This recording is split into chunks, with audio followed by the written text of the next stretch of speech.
Cijelo jutro trupka košarkaš. Sprema se valjda za velika dostignuća, velika osvajanja, po znacima navodnika. Da bude on slavan, a mi smo obični smrtnici, kako kažu na 202 neka Snežana, ne znam nija koja, ide sa ovima, sa sportistima, sa reprezentacijom, kad su to takmičenja. Ona kaže da su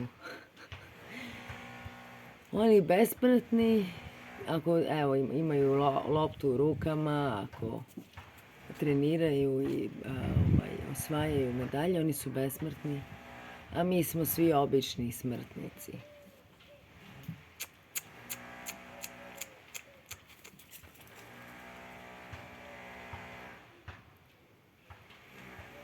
Ali mrtav je onaj koji drugome čini zlo,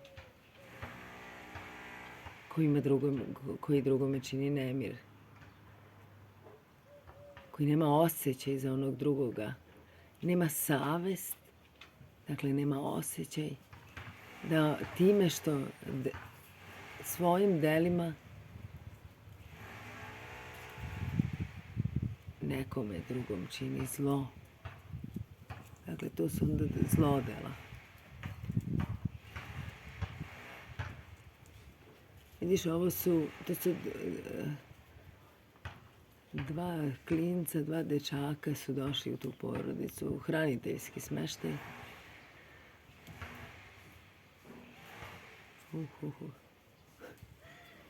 I vrlo su bahati,